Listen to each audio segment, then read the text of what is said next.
but only distantly. Her hearing was gone. Everything was happening in some strange, detached, dreamlike state. Shrapnel sprayed. She felt a sting, distant pain in her arm, and then she was on the beach, lying on the sand, staring half-wittedly at a shell, her vision cutting in and out like a faulty light switch. She could hear her own heart, that was all, beating very fast. The shell was ridged, pink, beautiful, a marvel of nature. Her brain felt scrambled. There were other things in the sand too, she could see that. Things charred and blackened, and she didn't want to look at any of that, so she kept looking at the shell. She would not look at the black things. The sand was soft, and her ears felt sticky. She felt more than tired, exhausted, ready to sleep. But someone was touching her shoulder. Someone was turning her onto her back on the sand. She looked up at a million bright stars with blank wonder. Then a face loomed over her, blocking out the stars. It was Alberto, Constantine's 24-year-old son, her stepson. She loved Alberto. He was a total delight. Unlike Luco, unlike Cara, Constantine's other children.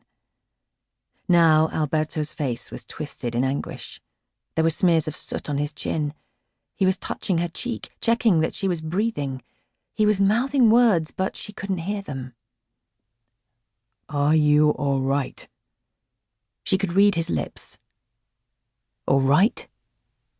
She didn't know. She was alive, wasn't she? Her ears were hurting now really badly. She hoped it would pass. Everything did in the end. Soon she might even be reconnected to reality. A spasm of fear shot through her at the thought of that. She started to tremble. She turned her head. The black things. She screwed up her eyes, wished that she'd been blinded as well as deafened. She knew what the black things were.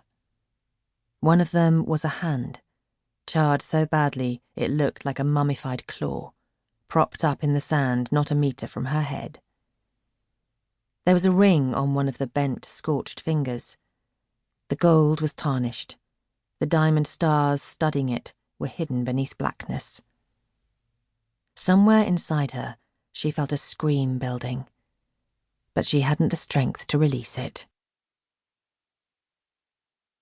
Chapter 1. 2 months earlier. "Hey, I'm home," Annie called out as she passed the guard on the door and hurried into the penthouse apartment on 5th Avenue with its spectacular views over the treetops of Central Park. New York in June was stifling, hotter than the mouth of hell. But they had lingered. Constantine was doing business. Among other things, he had bought a lease on a building in Times Square that by next September would be transformed into a new Annie's nightclub. Annie herself had just been killing time until today, when she'd consulted her gynecologist. Nico, Constantine's most loyal and long-standing foot soldier, was sitting on one of the huge couches flicking through the New York Times. "Hi, Nico," she said. "Hey, you see this? They say the Supreme Court's gonna clear Muhammad Ali of trying to dodge the draft. You know, Nixon's right. We gotta come out of Vietnam." Nico's voice was deep, thunderous.